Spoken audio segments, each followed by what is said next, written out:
Chromosomes.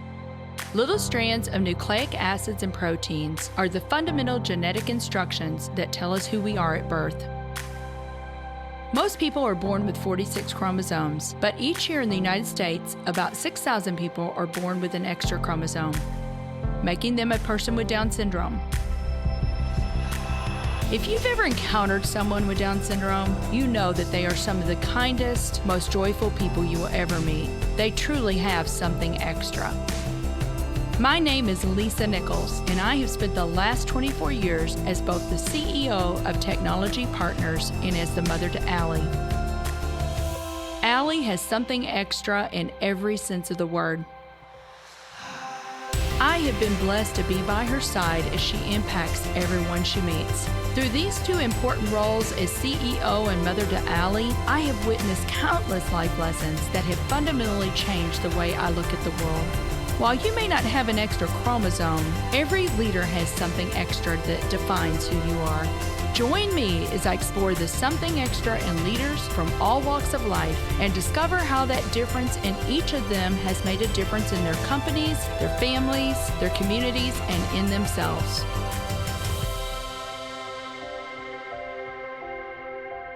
I'm thrilled to have Jack Scatizzi on the show today. Jack is currently the Executive Director of Missouri Technology Corporation, a public-private partnership created by the Missouri General Assembly to promote entrepreneurship and foster the growth of new and emerging high-tech companies within the state. If you like this episode today, please go to Apple Podcasts or wherever you listen and leave us a 5-star rating.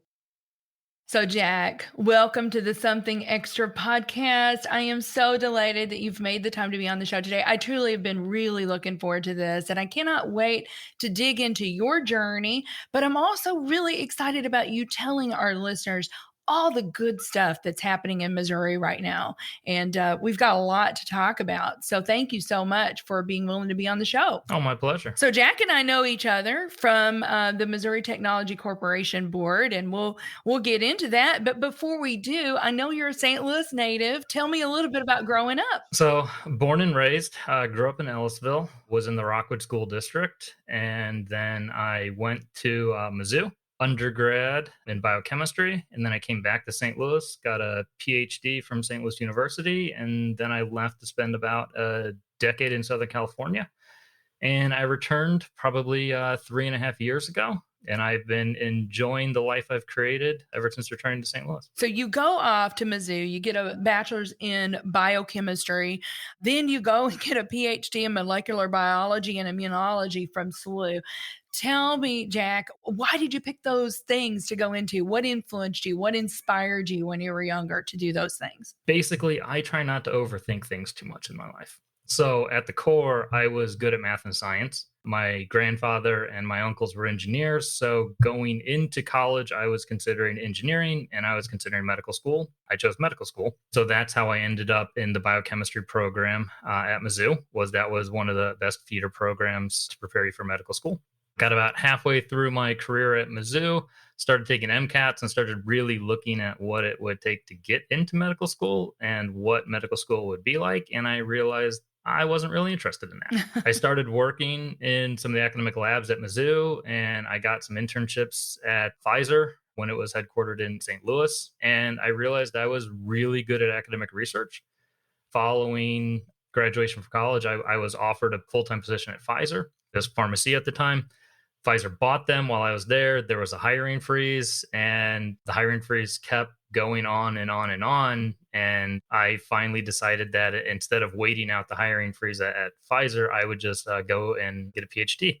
So I applied and was accepted to St. Louis University, got my PhD there. So when you talk about how did I pick molecular microbiology and immunology, I did a tour of probably 5 or 6 of what I thought were their most promising labs and researchers, and I found one I really connected with, and he happened to be in immunology, and so I ended up in immunology. So tell me, what is molecular microbiology and immunology? I mean, I know about immune systems and things like that, but tell us, what does a day in the life look like for somebody like that? So, at a high level, my PhD is essentially in immunology, which covers things like virology. So, I have a deep understanding of basics of COVID. but it also studies how the immune system reacts. And more recently, a lot of oncology is kind of falling under immunology as well. So those are kind of the three buckets that encompass immunology. As a researcher, I worked on a couple different projects. When I was at St. Louis University, we were kind of understanding the role of the different cells in inflammation, specifically in an arthritis model. When I went to UCSD, again, I was working on kind of understanding inflammation in different models. And when I ended up at the Scripps Research Institute, I got into genetics, and we were actually looking for susceptibility genes for lupus. So most people are familiar of like BRCA1 and BRCA2 as the susceptibility genes for breast cancer. So we were trying to identify the analogous genes for lupus to where if we identified them and someone got tested, they could just understand if they were more susceptible to lupus or not. And the interesting thing about lupus is it's very hard to diagnose. So the identification of susceptibility genes was going to be a key tool in the physician's toolbox to be able to identify patients with lupus. So day in the life was running a lot of different experiments. You were doing, especially with animal models, you would sometimes have to set up, especially when we were doing lupus, like year-long studies. And so you were at any point in time running multiple different studies at parallel, some that, were only going to take a week or two, some that were going to take 6 months, and some that were going to take 12 to 18 months. So being able to kind of balance short term, middle term, and long term ended up being a skill set that I learned in the lab that translated very well to operations outside of the lab. Such important work, Jack, and just everything that you're talking about. I mean, the whole idea is to identify these things that, as you said, are tools in the physician's tool belt to identify these things quicker, and then hopefully, come up with some protocols to treat people, right? So such important work. Yep. I want Mhm. to talk about Tech Coast Angels because you got on the other side. And I think you were there for about 4 or 5 years. Tell us more about that because I know like CB Insights ranked them as number one out of 370 angel groups, number 5 overall in Investor Mosaic. This was an amazing place that you spent some time. Tell us that journey and what did you learn? I was extremely fortunate, and probably 2 years into my tenure at the Scripps Research Institute, I realized academic science wasn't what I wanted to do for the rest of my life. And at the time, we're talking 2010 or so, so we're in the middle of that recession, or starting to build out of that recession. And so there wasn't a lot of hiring going on at the large pharmaceutical companies. So I went to my principal investigator and I said, you know what? I'm not sure this is the life for me. I would like the opportunity to start exploring things outside of academic research. And I'll never forget because, my boss, Dwight Kono, said, you know what, Jack, that's fantastic. You've realized that this isn't for you. So what do you need from me? And I said, well, I would really kind of appreciate some flexibility. I'd like to maybe try some internships and some things like that. And he said, you're fantastic. Your time management is amazing. So, you take whatever time you need. And I know you'll work nights and weekends in order to get work done. And by the way, you're on a grant. So you're covered for the next 18 months with your salary. So let's stop all long-term experiments. So let's no longer start any more year or 18-month experience. Let's wrap up all of the long-term experience. Let's only focus on short and midterm experiments. And let's wrap up your grant. And so that at the end of the grant, you can be in a position, if you've identified a new opportunity, to seamlessly transition out of the lab. So I give Dwight all the credit in the world, because if he didn't give me that flexibility, if he just said, hey, well, you're here, I need you, at the bench 9 to 5, and I still need you, doing your stuff nights and weekends, I don't think I would have been able to do that. And so the first place I kind of landed was the Scripps Tech Transfer Office. And so they were doing like 6-month internships. And so I took one, and that kind of opened me up to the intersection of business and science. And that was really where I started to fit in. It allowed me to utilize my scientific skills, and it also allowed me to utilize some business knowledge and some things like that I found, very intriguing. And when that wrapped up, one of my friends was an unpaid analyst for Tech Coast Angels, and he was actually taking a full-time position with the Scripps Tech Transfer Office. And he said, hey, you want my unpaid analyst slot with Tech Coast Angels? And I said, sure. Went into the first couple meetings, and I saw where there's this group of investors that are looking at early stage investment opportunities. And I just fell in love with it. I just consumed as much as I possibly could. I went to every possible meeting. I went to all of the due diligence meetings. I literally did everything. I provided notes to all of the members of what I was doing. And suddenly I looked up and, like, 6 months in, I was actually leading a lot of the work. And I went to them and I said, you know what? You've got more deal flow than I can handle by myself. And I've got a ton of friends who are envious of what I'm getting. Will you allow me to build a life science analyst team? And so what we were doing, and the concept that Techos Angels had was, they've got a lot of really smart investors with life science backgrounds, a lot of people that were, execs at Pfizer and execs at Merck and things like that. But they had been away from the bench for so long, they just weren't familiar with what was cutting edge, and they were having trouble understanding the basic science of some of these, new drug discovery and medical device and other platform technologies that were being brought to them. So they said, well, let's go out and let's get some really smart young kids, and let's have them turn them loose and just have them do that due diligence. So I went to Techos Angels and I said, hey, can I run my own analyst team? And it was kind of funny. They're like, so let's get this straight. You want to recruit more people, you're going to train them, oversee them, and everyone's going to work for free. And I'm like, yeah. They're like, why didn't you bring this up 6 months ago? And I was like, I didn't know what I was allowed to do. I just showed up at a meeting one day and I didn't want to rock the boat. I just kept coming back every time you guys asked me. Ended up setting up a life science analyst team. They then came to me and said, hey, we've got another guy who's got similar experience to you, but on the high tech side. Can you help him set up a high tech analyst team? We then ended up blending the high tech and the life science analyst teams together, because it ends up the life science people wanted to work on the high tech deals and the high tech people wanted to work on the life science deals. Everyone wanted to kind of experience what they didn't have experience to. And I think over about a 3-year period, we trained about 60 analysts, and we turned them back into the ecosystem. Some of them ended up entrepreneurs. Some of them ended up in operational roles at startups. Some of them ended up at other investor groups. I really like that model because I thought it did a couple of things. One, it exposed people to the inner workings of what is normally kind of a black box, which is angel investing. Most people kind of see, well, I gave a pitch and then they said no. So this started exposing the ecosystem to actually people like, no, I've been on the inside. I know how it works, which I thought would create better deal flow and would create new opportunities and new touch points for people to kind of bring deals into Techos Angels. So I love it, Jack. And you know what? First of all, your supervisor that said, hey, I'm glad you have figured this out. So a leadership lesson there, Jack, is for maybe even young people that are listening, it is okay to pivot. I usually just say, get started on the journey. And as you go along the journey, things are going to reveal themselves to you, and that's what happened to you, where you said, no, I don't think I want to do this academia research anymore. I want to try something else. How many people do we know that have done that, Jack? You and I are a little bit further along, and we know a lot of people that have done that, right? I love your supervisor. What a great attitude. And like you said, he really gave you that permission, because he could have said, no, I'm sorry. So crazy follow-up story along that line. And again, leadership podcast, one of the legendary first angel investors, and in fact, many people, credit him with coining the term angel investor, who was a member of Techos Angels of the Orange County group. He tells a story when he was running one of his businesses. One of his best people, his top marketing person, came to him and said, look, I enjoy working for you, but I've got this opportunity with this little startup in Seattle, and I'm going to take it. I just want your blessing. I want to leave on good terms. And I want, this isn't anything that you did. This is just what's right for me in my growth path. And he said, you know what? That's fantastic. Certainly our business is going to struggle to replace you. It's probably going to take me 4 or 5 months to get that. But hey, I want what's best for you. Well, ends up that little startup was Amazon. Oh, my goodness. And the guy came back to his boss and said, hey, you want to get in the seed round?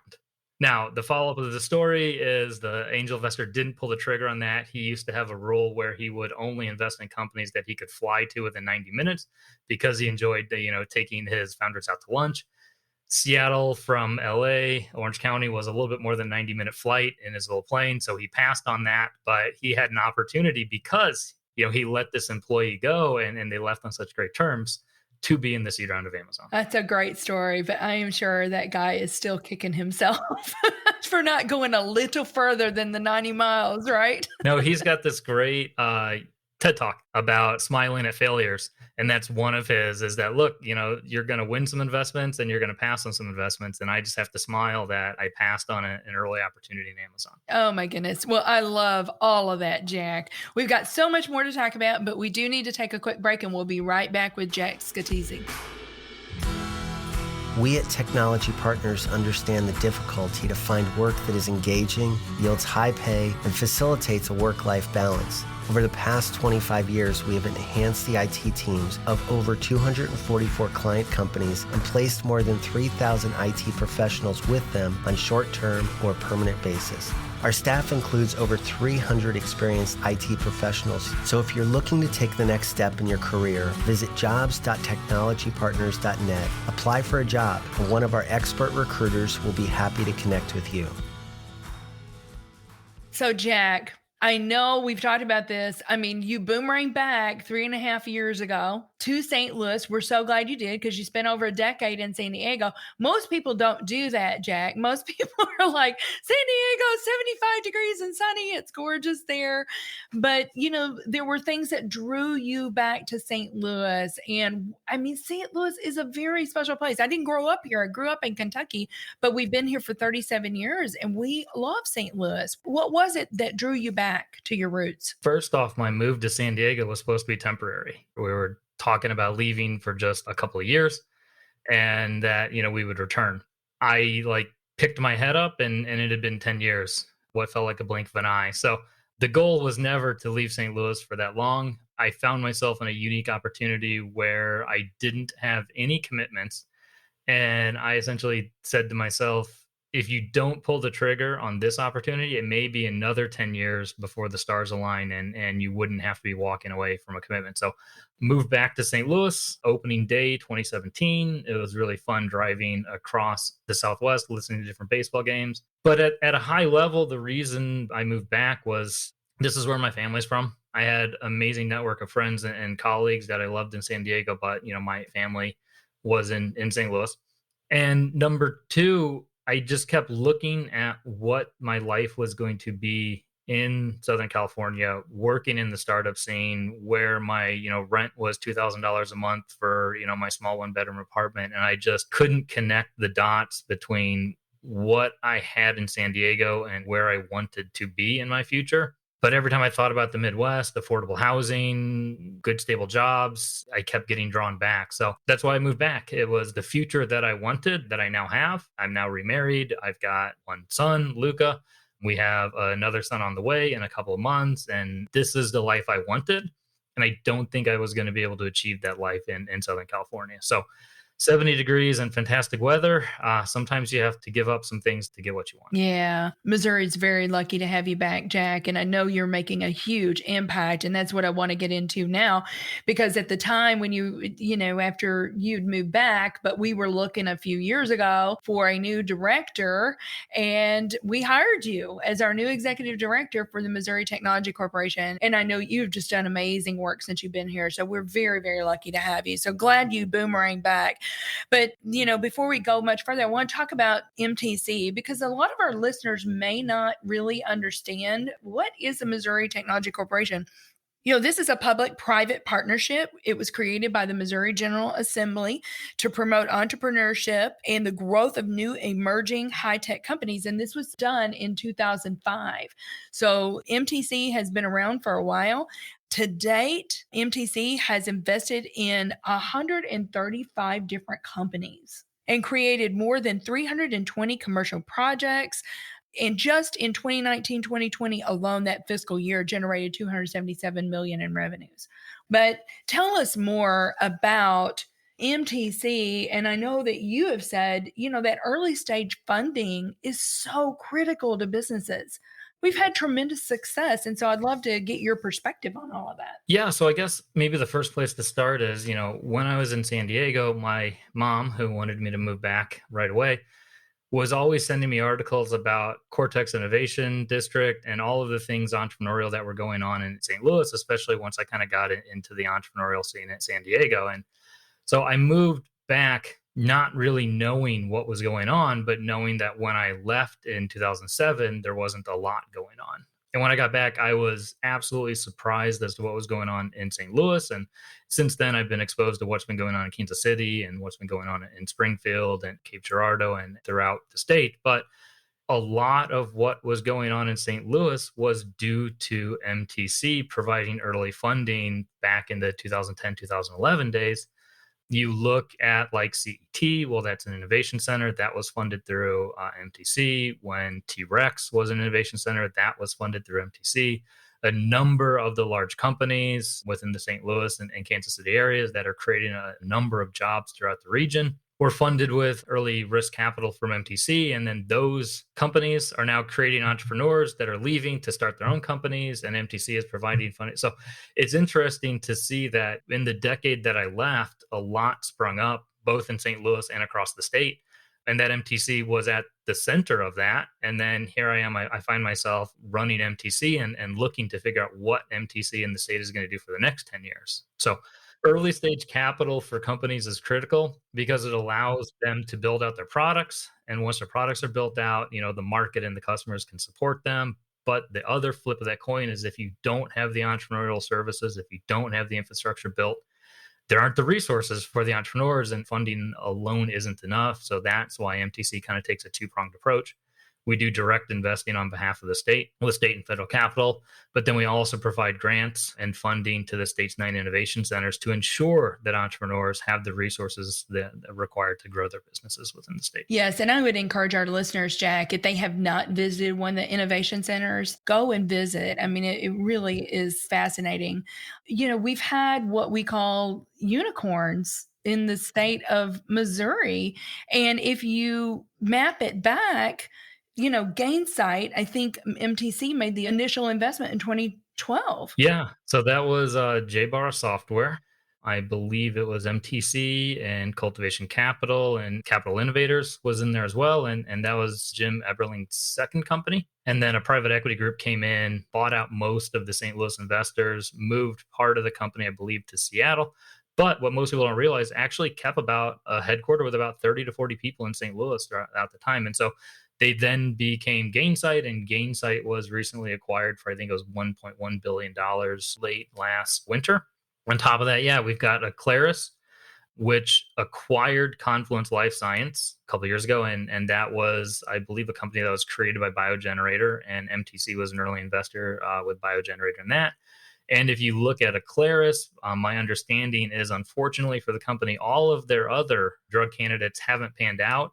And so the only one that they're kind of focused on at the moment, or the one they're mainly focused at the moment, is the one that they acquired from Confluence Life Science. And the company has over $1 billion market cap based solely on the value of what was developed in St. Louis. And then we've got Benson Hill. MTC was one of the first investors in that company with BioGenerator. And it was that money that convinced the CEO, Matt Crisp, to move from North Carolina, put the headquarters in St. Louis, put them in the Danforth Center, which then allowed us to kind of strengthen and unify some of those ag tech. And they just went public in September, and they've got over $1 billion valuation as well. And we've had similar stories for Kansas City. Payet is one, right, Jack? Payet's a great one. GovTech, they're employing hundreds of people. They just did a $100 million private equity round maybe 18 months ago, which provided some of the early investors like us and the KC Rising Fund to get some liquidity while we're still hold a little bit of equity in the company moving forward. But yeah. You guys partnered or hired Techonomy Global to help with this statewide strategic initiative. And you've already mentioned it, Jack, but what is it going to look like? What is the ecosystem in Missouri going to look like for the next 10 years?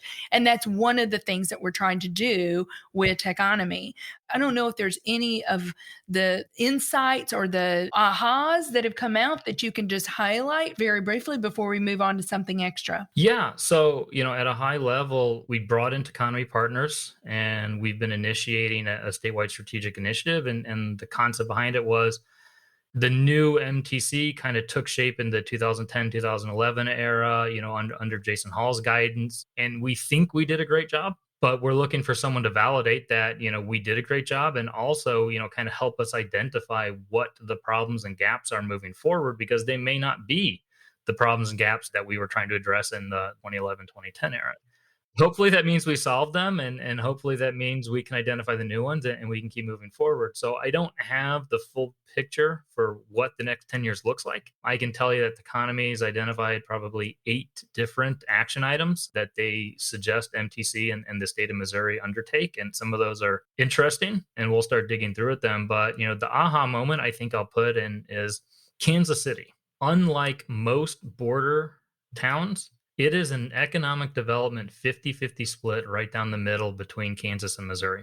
According to economy, most of the split border towns that they've looked at have been like 90-10, 80-20. And it's pretty easy for you to say, okay, well, we're going to put the majority of this in this state, and that's okay. But I think this is causing us to rethink how we look at Kansas City, and we can't necessarily look at it as Missouri versus Kansas. We have to actually look, especially through the entrepreneurial lens, as a region, and how do both states come together to drive the region together. And that when you actually look at the Kansas City entrepreneurial region, both Kansas and Missouri, it rivals St. Louis.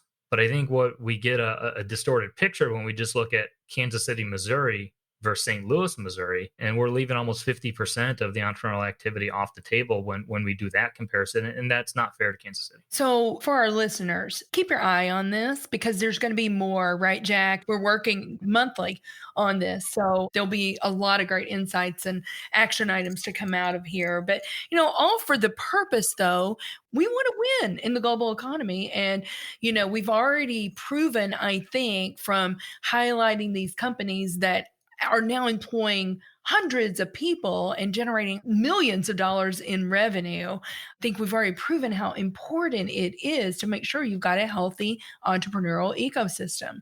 But I have to ask you, this is called something extra.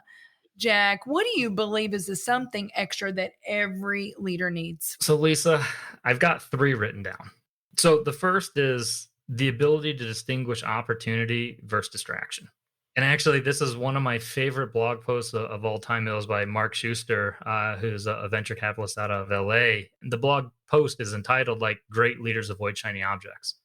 And I can't tell you the number of especially startups and founders that I've worked with where they're constantly bouncing to the next idea that they're so distracted that they're not able to capitalize on their core mission. That is so good. So then the second, and it kind of follows, they're closely aligned, is, having intentionality when decision making. The 2 best examples are Southwest's core mission is low fare pricing. And so every decision they make at the corporate level is, does this allow us to offer low fare pricing? And if it doesn't, it's not considered. And I find myself doing that with MTC a lot. We get a lot of people reaching out to us, wanting us to be involved in projects. And I have to go back to, what is our mission? Our mission is to support high growth potential entrepreneurs within the state of Missouri.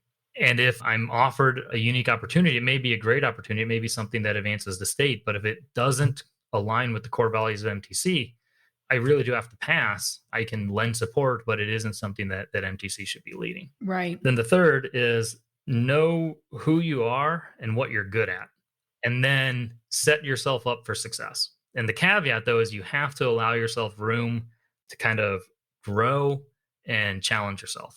But I see a lot of people who take positions or put themselves in a position that just doesn't align with who they are or what their core skill set is, and then they're surprised when they fail. That is so good. I think you should write your own blog post there, Jack, because those all are so good and we could just keep digging into those. But tell me real quickly, what are you most excited about right now? And how can our listeners, if there's a way they can get involved, what are you excited about, Jack? I'm just excited about the opportunity for the state and promoting entrepreneurship. Once we get the strategic initiative, there's going to be a final report that's going to be published probably in late Q1, early Q2. 2022. Once we get that out there, we're really going to be going through and trying to identify, which of the tasks, which of the items we think we can launch. So I would say, that's where we would, really like the public support, especially those within the entrepreneurial ecosystem, is looking at that report, identifying which ones you agree with, which ones you think will address the biggest gaps, and then helping us advocate on the behalf of the state's entrepreneurial ecosystems to elected officials to other organizations so that we can make sure we've got the funding and the ability to execute on them. Well, Jack, this has been so much fun for me. Thank you so much for making time to be on the show today. And I cannot wait for our listeners to hear. I know they're going to be inspired, truly, because the best is yet to come, Jack. I really do believe that. It is. Well, thanks so much. Thank you. Thank you for listening to today's show. Something Extra with Lisa Nichols is a Technology Partners production. Copyright Technology Partners, Inc. 2019. For show notes or to reach Lisa, visit tpi.co/podcast. Don't forget to leave a review on Apple Podcasts, Google Play, or wherever you listen.